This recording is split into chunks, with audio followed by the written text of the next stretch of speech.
rubbish. You know, the problem is not reading down the bus. Skipping them. The thing is that, you know, being told the thing was there was incredible, but the pressure was worse. And you know, we went out for a curry secretly, all the writers. We went to this place called Tula in Hammersmith, and we all had a bet to see if we could get it into their script, and often got it in. It's the Tula restaurant in Hammersmith. It's very good, actually. And yeah, we had this in India and stuff, and they were discussing their ideas. You know, Mark was talking about his gas mask, and Stephen about, you know, his gas mask, or Paul with the Reapers. And I said, yeah, well, I'm doing Dalek. Because they all knew what that was. And as time went on, it just seemed to me that because there was such an expectation for it, you know, we were doing so much more. I mean, we had to face up to Terry Nation's estate also wanting to have approval. And I did feel a little bit trapped at times. And when we lost the Dalek rights for about a month, I was so jealous of the others just doing their own stuff. And I just thought, if I ever do Doctor Who again, if I ever come back, I'll make it my own thing. Because it's just easier on my blood pressure. And we got them back, the Daleks, eventually, thank goodness. But it was still that sort of thing where you just think, I'd like not to be in some ways paying lip service. I mean, I love doing Dalek, and I found that, you know, the fact that as a result we got the Radio Times cover, and I'm very, very proud of that. It wasn't because of me, it's because of the Dalek, but I still pretend it was because of me. I could phone my mum and say, Radio Times cover this week, because I know it, and that was nice. But I think if I came back again, I'd probably try and do my own thing. If I did, you know, I think that would be the most fun thing to do. Hello. Hello.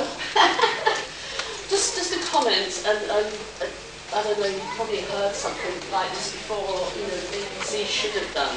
Yeah. I think the big thing that's made Doctor Who successful is actually doing it now.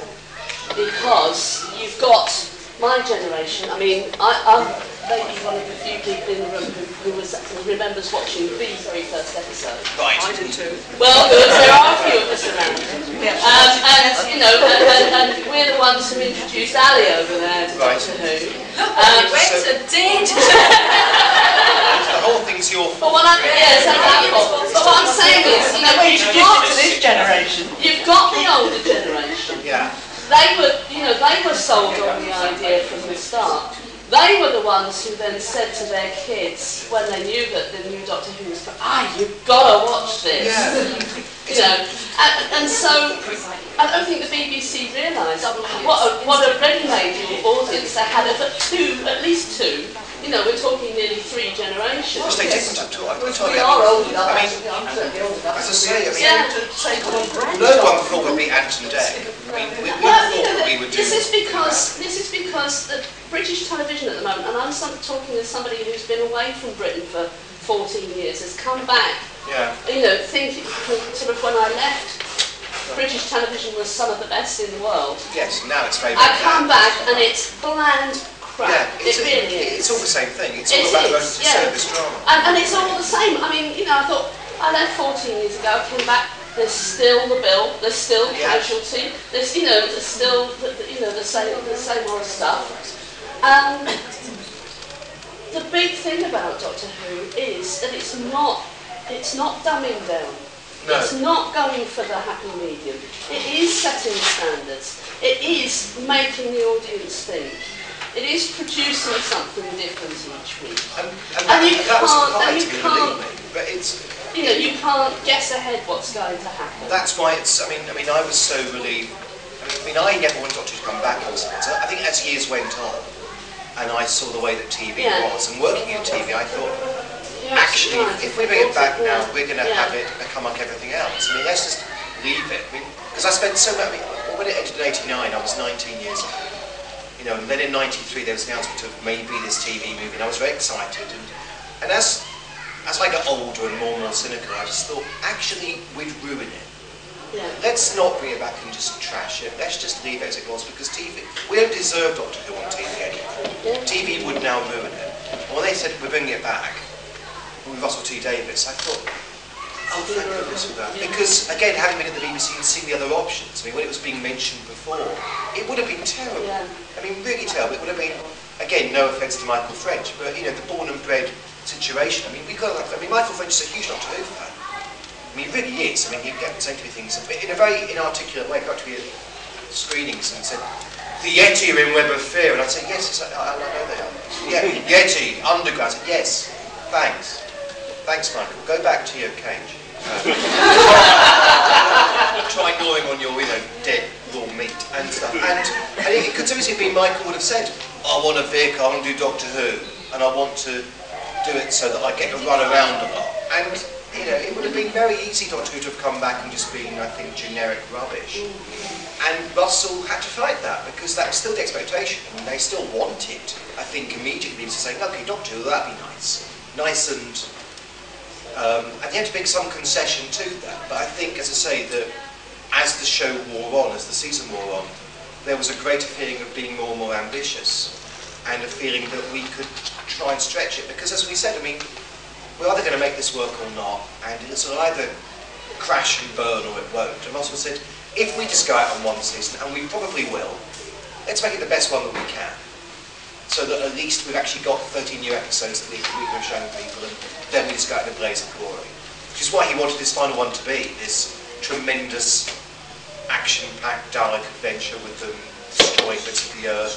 Spaceships, you've got all those Daleks floating through space, I have to admit. But you have to remember that when that was made, we still had no idea it was going to be even get 3 or 4 million. I mean, we thought that at that stage it could be on late night TV. Because that's what BBC would have done now. They'd have said, "Okay, that's not working. Let's take it off for a while. We'll bring it back as a late night thing, and we'll just bury it." And 13 weeks of it would have made that completely certain too. As I said earlier, that if we'd done that original 6-week thing, it would have all been Russell, which would have been the way that they wanted it anyway, I think. But it would have been possible that if the ratings had dipped, they'd have said, "Okay, well, we can't really tell yet. Give it another one." But over 13 weeks, there's absolutely no way we could have hidden if the show had tanked. It would have just been cancelled, and would have been cancelled maybe even mid-series, as it were. Is there any glimmer of hope then that the success of Doctor Who yes, might actually make other rewriters and other producers and other directors take more chances? Yeah, it's the oddest thing. Doctor Who is totally making... I mean, it's been jaw-dropping at the BBC. People now say, "We need more shows like Doctor Who." And it's not even sci-fi. It's about shows which actually try to be not doing generic stuff. So the idea of a family audience for TV again, which was just not there. I mean, family audiences were game shows or Act and Deck. Now they want to make more drama. Even ITV which actually is talking about it now, Oh, because yeah, they realise there's a competition going on it. Well, ITV will never give us the run again that we had last year. I mean, ITV just crashed and burned very, very They're going to be late next year. ITV are now going to try and raise something for that, which actually is all to the good. The BBC are as well. I mean, there's so many things now which are being rushed through because they want to try and make better quality television. And I think Brilliant, thank you very much. It'd be nice if that. Yeah, and can it be persuaded to actually show them at the time to advertise and not pull them the moment any sports bit overruns? Well, that's my bugbear too. Yeah. I mean, I had that with the Eurovision with Moffat's episode going. I'm very fond of the Eurovision, but I still didn't want to change it. No matter that the sport is a minority one which has a fraction of the audience. Yeah, I know. Yeah, It's that funny thing that I mean, I've always found this because my dad's a huge sports fan. Sports fan, knowing all the cricket scores in Wisdom from 1920 onwards, that's somehow cool. But knowing all the production codes of Doctor Who stories, that's somehow a bit weird. I mean, but yeah, it's odd that. I don't quite get that. Hello, Andy. Hello. Given what you just said, which is wonderful, how everyone trying to do is edgy drama or something really interesting, is there the worrying possibility that if one of them does it wrong, the new BBC Robin of Shearman falls apart, or if the ITV version or whatever doesn't go right, then it's poison the well for everyone? That's always the danger with anything, but I suspect that if Doctor Who continues to be even moderately successful, and Season 2 could be half as successful as Season 1, Season 1 could have just tapped in at that moment, I think it would be unwise to hope that we'll get the same ratings for Season 2 we did for Season 1, but we might, and David's going to be, I think, more popular than Chris overall. I think that so long as there is one show doing it, if they fail with another one trying to do something similar, they'll say, okay, well, there's still an indication that something's going on, so let's try again. It's like the X-Files thing. The X-Files, in a different way, I mean, it was that sudden BBC not understanding why this BBC Two American import suddenly could go on to BBC One and get huge ratings. And although X-Files' big success didn't last that long, everything for about 5 years afterwards was still in its wake trying to catch up with that. So, I mean, I'm hoping Doctor Who will have a really large knock-on effect, even if it doesn't do as well next year. And I think other shows possibly tanking doesn't necessarily matter that much. I mean, hopefully, at least in the short term, it should be all right. Because at least 2 or 3 of them should probably get through and be good enough to. I mean, things like, Torchwood's an amazing thing. The fact that we've actually got now a spin-off series. Which, yeah, well, yeah. I mean, wait to discover. That would be dropping K9 in eventually. But I mean, that's an indication. The BBC just saying, let's try and milk it. And I think it's a bit dangerous in some ways, but I know that Russell can do it. And it'll be a very, very different series anyway. And it won't really be Doctor Who anyway. But it's that idea that they want to try and produce as much good quality stuff as they can now. And at the moment, BBC Wales are the smuggest people in the world because with their first big TV series, which is what it is, they've had this tremendous success, and they're just reeling from it, and people will be trying to catch up with them, which is great. Kudos to them for going. We all knew how much the BBC hated. In fact, this little to the head office is a little independent part of them. It's over there. And they say that we want to do this, and they. But it's that bizarre thing. If you go to the BBC, because I have meetings at BBC London and BBC Wales. London, you go into BBC London, you go to a reception and say, "Hello, I'm Rob. I'm here for a Doctor Who meeting." They'd say, "No, you're not." I'd say, "No, I am. I really am. I'm writing for it." And they said, "No, it's no meeting today. I don't know what you're doing here, mate, but you shouldn't be here." I said, "No, I am. Could you? I'll phone them." And they said, "There's no point because they're not here, and you're wasting our time. You just leave reception." I said, and because BBC London are immediately just hostile, and eventually they would. If Russell turned up, they said, "Oh yeah, all right, there's a meeting, I suppose. Well, off you go." In BBC Wales, you go and say, "Hello, how are you?" And you'd say, "Oh, I'm all right, thank you. I'm Rob." I said, "God, that's marvellous. Hello. So, what are you here for?" I said, "Well, I'm here for a meeting." "Oh, how fantastic!" And BBC Wales just sort of go, "My God, we're actually doing some television." And the oddest thing is that the guy or the woman actually who runs BBC Wales has got in the lift. She's changed the sort of lift announcement thing to being announcements from her 3-year-old daughter. And you only go up in the lifts now because BBC Wales staff want to scare you. Because small children anyway, as we know, from to child, can be terrifying. And when you hear one of these disembodied coming through a grill just saying, "Floor 1," my God! BBC London would never have that. BBC London are very, very cynical. BBC Wales are, for all their other faults, and being in Wales is one of them. It's an annoying train journey. They're very, very enthusiastic because they haven't had time to get cynical yet, and they just making Doctor Who. I mean, you go into meetings. I mean, whatever. As I say, even though meetings can be very, very tough sometimes, and they'd all just be so. They would start clapping with excitement at things you were saying and saying, "Oh, that sounds so good." And say, "Really?" I'd say, "Yeah." My first meeting with Doctor Who was at BBC London, and I went into this big meeting. I met Russell, gave him a hug. Never met him before. Met Julie, met Phil, and met Helen, my editor. And they showed me, because we were doing Dalek stuff, they showed me a bit of footage they'd actually mocked up of Daleks invading TV Centre. And they stood up and said, "And you're bringing them back!" And they went, because they couldn't believe it either, because they couldn't believe actually that they were making it. And that carries over, and I know that if I go up and see them, if I went up to set, they were just, although they were very, very tired working hard, there was this sort of huge wave of just energy, and just, it was like they were playing in this big, candy shop. It was brilliant. I mean, and so unlike, say, doing Born and Bred, where let's crank out another episode of this really boring series that we're making. I mean, Doctor Who, they just don't want it to be anything less than as good as it can be. And everyone else working on it will lose money. So that the Mill, who I pop on and see their effects occasionally because they're made some money, but But they worked about 3 in the morning every night doing it, and they lose money doing it because they can't get paid enough. But they love Doctor Who. They all love Doctor Who, the people who make it, and will go the extra mile. Yeah, I mean, people like Mike Tucker making the Dalek. He made that at a loss. He lost money making that because he made it better than it needed to be. But he said, no, it's a Dalek. I want to make it as good as it can be. So he put his own money into it. And that happened across the board. I mean, all of us doing the extra. Stephen Moffat does not do 13 rewrites of anything, except for film scripts, where he does even more. But he did 13, we all did 13 drafts of all our episodes, and normally you'd bail out for that 5. That's what you'd expect. I mean, 5 is hell, 13 is insane.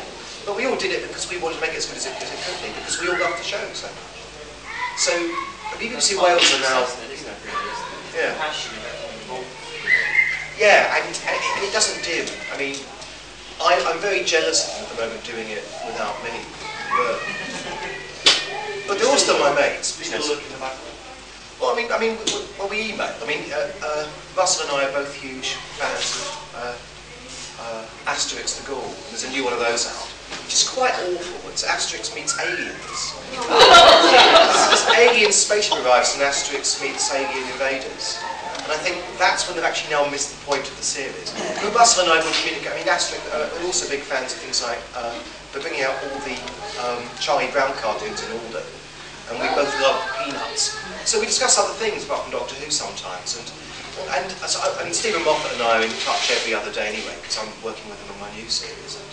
And Paul and I speak all the time. And Mark texts me every other day. I mean, we all became very, very close in that sense because we all sort of felt we were battling together. And yeah, I feel a bit jealous that I'm not at the moment doing that, but I'm doing something else. But I'm still part of the family. It's a funny thing, you know. And I'm so proud on the night of the National Television Awards. I wasn't there. I'm so watching it, but it was so good to see that. And I'll be so proud on Christmas Day watching it, because although I've nothing to do with Christmas Invasion, I've known David for years, and I'm so proud that he's Doctor Who now, because he's wanted that since he was probably about 4 years old. And he's the nicest actor in the world. We've been out for a couple of meals since he got the car. And he's become a celebrity. It's brilliant. You go into any restaurant now, everyone just walks around him with autograph books. You have to go and hide now a bit. But he's having such a great time, and he loves doing it. And they all love doing it. And season 2 is there. I mean, I really know season 2 is going to be terrific. I'm so happy that it's. I mean, I read stuff from it, and I'm just so thrilled it's being made that way. And my only problem is that I don't want to know too much. So I keep on being told stuff, and I say, don't tell me anymore, I want to keep this as a surprise. Because the one problem about working on the show for Series 1 is that when it was announced, my first gut reaction was having done things like Big Finish and knowing all the writers on that. And I thought it'd be great to see Doctor Who again being made and not know what's happening next. For the first time I can watch it like I was when I was, in the 80s watching it as a kid then. And of course I got sent all the scripts, so it did take some of the sort of surprise out of it, because guess what? That was what was on the screen. So no huge shots. Only Boomtown and The Long Game I didn't know about. I kept myself away from those. So I watched those with some sort of excitement. And next year I'll be watching most of them, not really knowing too much. Because I know bits and pieces, but I've only read 1 or 2 scripts completely. I've just said no thank you. So it's very exciting. And I'm just so pleased that it's been made into a success. It's very, very good. Even my wife likes it. But my parents don't. I had a phone call from my mum after Dark went out. She said, yeah, I told you it was rubbish. I said, oh, I wrote that. She said, yes, I know. Yeah, it would be, yeah. No, they like other stuff I do, but they don't like Doctor Who, so that was just... Yeah, it didn't really work, did it? I said, didn't it? That was all right. I said, nah. Your teenage rebellion. Yeah. Well, they always said that. They said as I was watching it, I said, stop watching this absolute drivel. You never make anything out of this. And when I got the commission, I phoned and I said, guess what? Yeah. See, told you. How many parents have we heard this from? Yeah. I think my mother's finally given up saying you'll grow out of it. Yeah. That's actually the nice thing is that I now know that I'm in it for life. I mean I did grow out for a while. it's an odd thing. I mean, I think in my late teens, I stopped really being that keen anymore. And I got back into it in my late 20s. At that point, I thought, well, I'm not going to change that much ever again in my life, so I'll probably always love it. And I do. I mean, I love it more when I did when I was a small kid. I just think it's a great show. I mean, the feeling that you've got when you sat down and you watched Rose, it's like, oh my God, Yeah.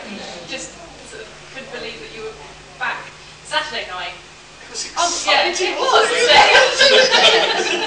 It's a great relief. I mean, I was just relieved to see it because, I mean, once actually that they finished making it, I kept believing the BBC would probably pull the plugs. It was that funny thing where the BBC as a body weren't massively behind its revival. I mean, the first few months we were there, they were sort of, yeah, Doctor Who. It won't work, never mind.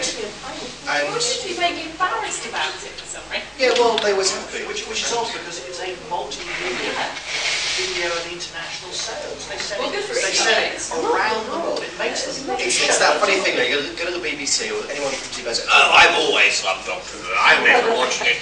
Back when I was a little child, back when I saw the very first episode. I mean, I know that people have seen the first episode, it's amazing people who've now seen it from the very, very beginning. Who a year ago had said, Doctor Who, that's a load of old rubbish, we should never revive that. And it's become the show at the BBC now that you can't criticise. Got to admit, Michael Gray's quite good. Oh, actually, Yeah, I was thinking about that. You see, I always have respect for Michael Gray, though, because at least he was honest about it. Oh, and in a lot of ways, he was right. I mean, I worked with Jonathan Powell for a while, and he was a very odd man. When I first joined Carlton TV, we were all given a lecture on our first day from an established TV writer, and they gave us Andrew McCulloch, who co-wrote Meglos. And I just sat there and said, you wrote that cacti! Rubbish, mate, rubbish! Meglos stinks! And as you know, Jonathan Powell was there, and I mentioned Doctor Who. Jonathan Powell just sort of shriveled up. He's a very angry man, Jonathan Powell. He didn't stay long at Carlton. But it was that sort of, that sense you got in the 80s as a fan watching it, that everybody that you knew, even the people making it, didn't like it anymore. And it's just, I mean, I don't know how it's going to last, this sort of wonderful feeling that it now is the show to watch on television. It probably won't last that long, because nothing does, but I think it will keep us going for quite a long time ahead. And it is a very, very weird situation that I can now go to the BBC and say, yes, I was on Doctor Who. And rather than the sense of shame it once had, Eric Saywood I got to know over the last year a bit. And he said that he spent all the time he was on Doctor Who trying to get new writers in, but they wouldn't touch it with a barge pole. It was seen as this terribly bad thing to write for. It damaged your career. It made you seem as if you're a really bad writer. And now I go there and say, oh, you're on Doctor Who. Oh, wonderful. Do whatever you want. Have your own series. Oh, thank you very much. I will. So it's that very, very odd thing that it's become a really popular, respected show again. It won't last, because nothing ever does, but at the moment it's just a wonderful thing. And I'm so proud of it. I'm so proud that they've actually made that work. It's not because of me, but it's because of Chris and Billy and Russell and Julie just pouring in all the hours that they could to make it work, and having the faith to.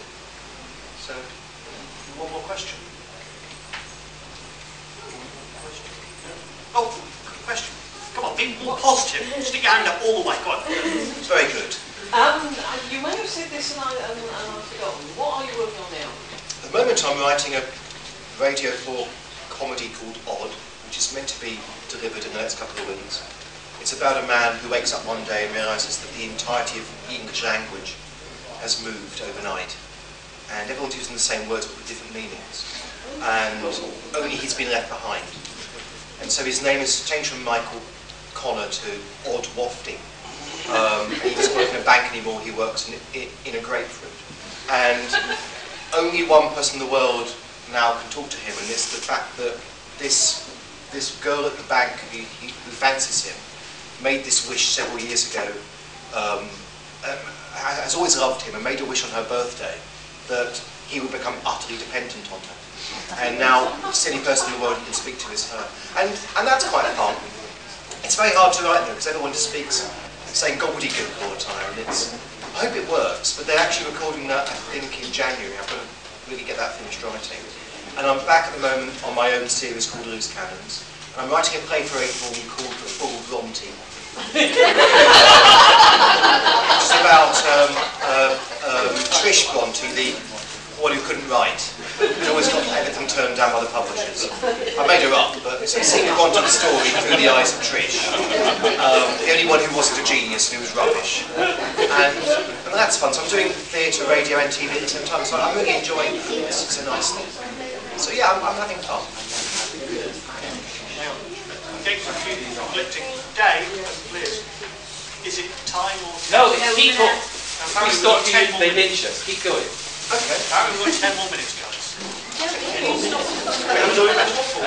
Just wondered, in the whole spectrum of television, if there was something out there that you really wanted to write for, Yes. the thing you really wanted to do.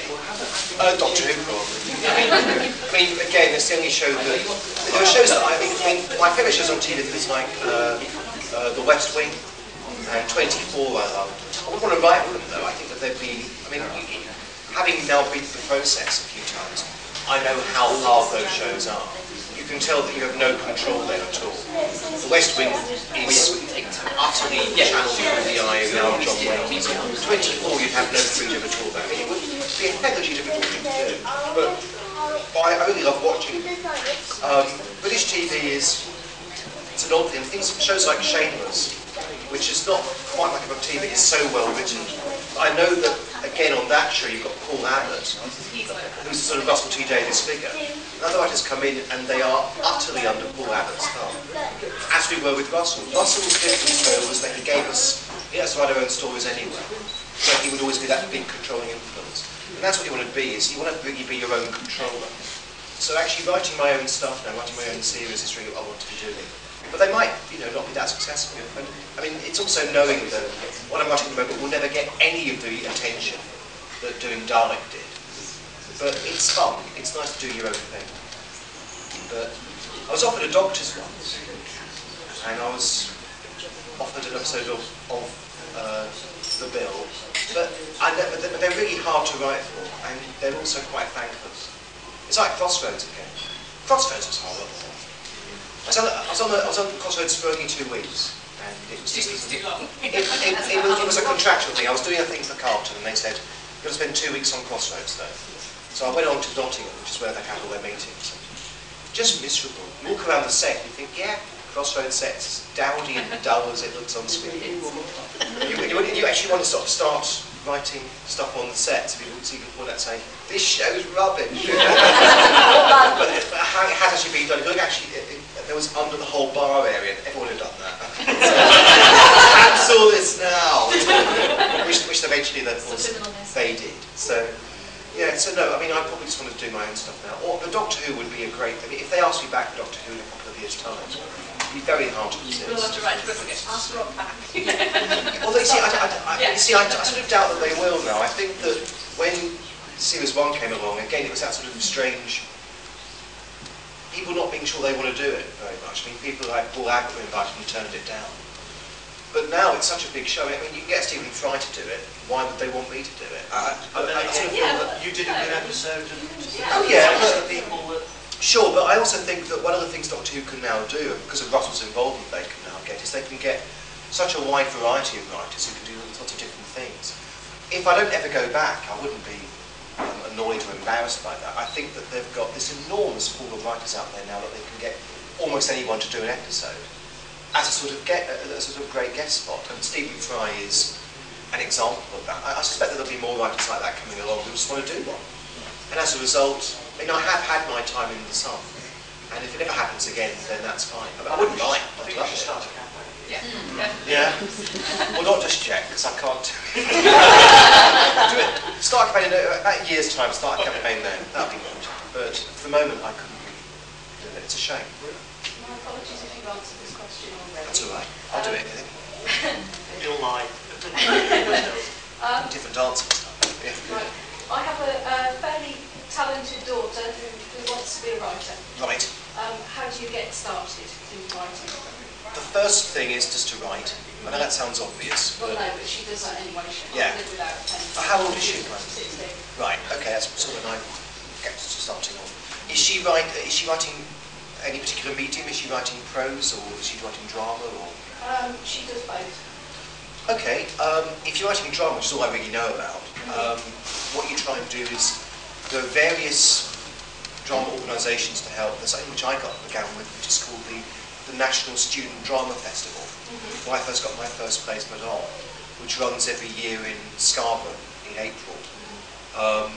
It's really worthwhile trying to contact that. It's called the NSDF, and that really encourages young writers to try and come up, and in a very helpful way, you meet with professionals every year, and you go along, and it's very, very cheap, and you get to put your own work on. And it just sort of gives you that sort of confidence to go on and do more. It's really a question of just doing it a lot, and knowing that the first things you write will never ever get picked up, pretty much. I mean, particularly if you're that age, because you haven't learned how to do it yet, and not being scared of the idea that I wrote about, I think, 16 plays before I got my first one put on, and it was simply a matter of just being obsessive about writing them. I mean, I knew they were rubbish as I was doing. I thought that's terrible. Let's finish it anyway. And always finishing what you do is important, because everyone I know who starts out writing, the big struggle is losing faith in it and then not wanting to finish it. And unless you finish it, you don't believe you've ever really done it. So just carry on doing that. If you get something to actually, I mean, there are places you can send short stories and things to, and poetry, but it's often, particularly if you're coming up and you're young, agents look for young writers that they can try and market. So just send stuff around to agents and see what they say. From the Writers and Artists Yearbook is quite a good way of doing it. And just enjoy it. As long as you enjoy writing, it's going to work out in the end anyway. Because whatever happens, it'll be a good thing for you to have done. And eventually, you just get lucky people to enjoy it with you, which is great. So best of luck for them. And I wish you everything. It's a fun job. That's a good sign. Yeah. I don't know what they're doing. All right. Since you won't take I couldn't see what you're holding. What is that? You've been so entertaining that they've missed out on what I've had to agonise. Next door, they are eating bagels with ham and cheese toasted. And there was a bloody tray of them outside. I had to walk by for an hour. Would anybody be interested during the turkey reading? 2 bagels, either cheese and tomato or cheese and ham, two for £2. That's so good. Would you be if I got a tray made up? Yes. I think. Got who? Dave, you were holding it, I couldn't see it. So, actually, no. Hello. Come back! No, I can't eat What? it. Bang! Actually, no. I wish I wasn't dieting them. And guys, We won't tell anybody. best man on wrestling. Best man. Everybody, No. don't tell anybody. We're not looking. No, really. I'm actually determined. Stop spoiling the poor man's diet. You've worked very hard. I have worked hard. I've worked hard on the diet too. You must I have can't burnt do it. loads of calories. So. Bagels are good for you. No, it's actually the cheese. I just can't manage it. No, seriously, don't. Go on. I'm currently eating rye beans every day. I'm determined that by Christmas I've lost an extra stone, because I've lost 3 stone in 2.5 months now. No, I know. I was over 19 stone in August, and I'd lie in bed and I'd hear myself wheezing. I'm 35. It's not right, and I'm now 16. I'm still very big, but I've lost 3 stone. It's been very easy just by doing Weight Watchers. I mean, they're really patronising people, but they do get you to... Everything which you eat is a certain points value. And it works, as long as you do it. Oh, congratulations. Well, you know how good that feels. I mean, I'm so smug about it. I touched my 3 stone weight loss 2 days ago. And I just thought, yes. And so actually you... Oh, well done. That's so good. It's so good. I mean, I want. My parents haven't seen me since about the summer. I want the Christmas day when I open the door to them, that they can see what I'm doing. Yeah. I'm the same thing with Sean. Sean has lost so much weight since I got pregnant. How much have you lost? 4 stone. Oh, congratulations. Fantastic. Flat fight. It does work. It's become I just got tired of it. I just got tired of feeling annoyed at myself for for just eating chocolate all day. Because that's all I did. Because I get lazy when I'm writing. I just think, oh, I'll pick out and have a Snickers bar. And it just adds up. And I just don't want to be that anymore. So thank you for that. But I'm going to be very, very good and not into it. But it does smell great. Yeah. Now give me the bagel. We've now got some more time. Liz? I'm fine, really. Liz, how long have we got? How long have we got? Any minute now, really. Any minute? One last quick question. A quick answer from Robbie. I may have covered it, but No, one. yeah. One, two, three. For any of the other doctors doing any other, seasons of Doctor Who, which one would you choose and why? Well, I mean, I've written for Big Finish audios for someone. I mean, the ones I really enjoy writing for Colin and Paul. I'm doing maybe one more Paul soon. I'm doing a big mini-series for Big Finish, which is a 4-CD Doctor Who story, which will probably be Paul. Colin's my favourite. I just like Colin. He's a nice guy, Colin. And it's such a bad time on television with the show that writing for him now, I mean, he cares about the show so much and wants to make his Doctor work. So Colin is a great joy to write for. And Paul, you sort of feel you're going into new directions with Paul all the time. But my favourite is really Peter. I don't want to write for Peter because Peter was my Doctor when I was most a fan. I don't want to spoil that memory by working with him. He's a great actor. He's a lovely bloke too, Peter. I sort of felt quite lucky because, having been a fan for so many years, I had a phone call from Annika Wills the night Dark went out. I actually got my number. She got my number. They said, "Welcome to the family." It's a really sweet thing to say. And I meet them at conventions now, and they're just nice people. And they sort of, and it's weird. The really odd thing is that Katie Manning, my wife is the godmother to her kids. They used to live together. In fact, the house that I live in used to be owned by Katie and my wife. So Katie comes to the States with us every time she's in England. And I didn't tell her for about 2 years I was Doctor Who fan when she first began coming over. And in our spare room, she opened the wardrobe one day and found all my Target novels. and she actually screamed. It was like, she found that I was secretly stalking her for years. Why are they visiting you? Yeah, I know, it's weird. She's like, she came down with this copy of Carnival of Monsters and said, "What on earth is this?" I said, "Yeah, I'm a big fan, I'm sorry, I just want to say." And now it's that lovely thing that I just, I get, Fraser Hines calls me quite a lot. Fraser keeps on wanting to try and get Jamie into the new series. He's saying, "I'm not writing it anymore, Fraser." But it's a lovely thing, and there's a Big Finish as well. I've got to meet so many of them. And they're just great people, and I like working with all of them, actually. But Colin is my favourite Doctor to write for, except for Chris, who was fun. It's nice that they still want to do it, even after all these years. And they don't need to. I mean, Peter doesn't need to do anything. Peter is a very successful actor, particularly. But he loves Doctor Who. I mean, Peter was the one who was out there for years campaigning his own to get Doctor Who brought back.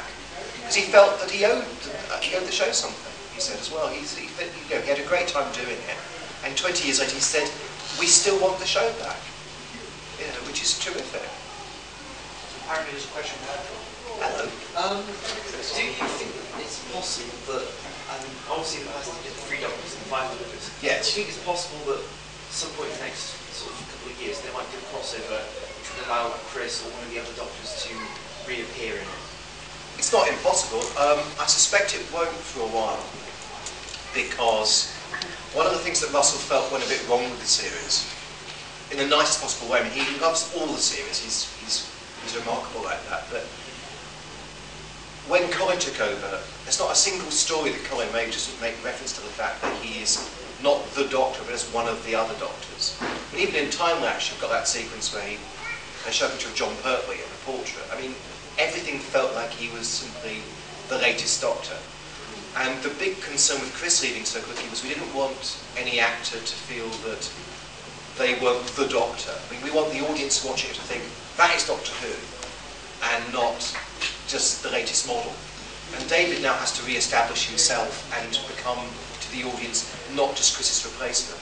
And so if we ever were to do, I think, a big multi-Doctor thing, it would have to be when the show is really run in. this at the moment, otherwise we just run the risk of people saying, particularly, you know, our big target audience of those small children, not having a clue who these old men are. The difficulty also is that with the old TB doctors, they all look so different now. I mean, Peter was 29 when he did Doctor Who, which is incredible. You know, he was 29 years old, much younger than David. He's now in his 50s, of course. Colin is enormous, basically. Sylvester looks more similar, but I mean, I don't think Paul would probably do it. And Chris has sort of just left it. I mean, Chris adored the part, but I don't think he'd go back for a while. So I think what you're left with really is that David might do it with Peter Davison and so on. I mean, Peter came onto the set to see David recently, and you know, David was thrilled by that as a fan, and Peter was thrilled by it because he was reading Doctor Who, because Peter's kids are Doctor Who fans, which is weird. Very, very weird, That's a actually. great thing to say, you know. Kids, I used to be Doctor Who. Yeah, but they said, yeah, but you're not the best one. Apparently it's true. Apparently they also say, yeah, but you haven't got Biggie Piper in your hole. It's that funny thing, though, that, I mean, I think that the doctors would be willing to do it, but I suspect that Russell wants to sort of make sure that David can cement his own part It's established before doing And it.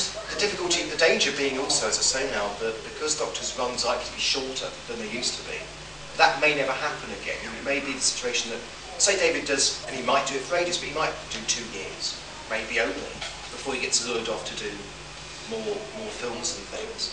So when would be the right time ever to have a doctor meet past incarnations? Because he'd never been that established enough to do it. I mean, I think when they did it first off, and they had John Pertwee meet Hartnell and Troughton for the 10th anniversary, Pertwee was at that stage, I don't mean physically, but he was massive. I mean, he was, as far as the audience were concerned watching it, the most successful doctor doing it. And when Peter did it all those years later, it was kind of different. And I felt watching Five Doctors, which I love, but Peter was in some ways the one who was the least well served by the story. Whereas back when John Pertwee did his story, John got all the heroic stuff. He was the doctor who really won through in the end. And I think that that's the difficulty. I mean, I remember watching 2 Doctors with Colin and Pat. And they opened with Pat Troughton, of course. And pretty much stayed with him for the first half hour. And Colin only began taking over the role a few months ago.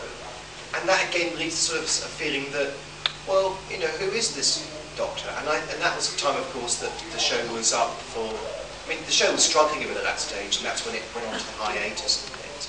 I think the most important thing is you have to establish your lead cast. And bringing other doctors would probably be... But then they brought in Sarah Jane and K9 next year, and I was surprised by that. I thought that would never happen. People were saying to me all last year, you know, I need to get Nick Courtney in, and I thought, well, it's unlikely, but maybe that will happen, and maybe... But I mean, Russell wants to see these things. Russell wants to see all those fan things that we love as well. So it might happen, but I wouldn't hold your breath. It won't be this year anyway, but maybe at some point. Anyway, we've run out of time, unfortunately. There's so much still to be asked. Thanks for being so patient. Round of Like that. applause for Rob. Very entertaining.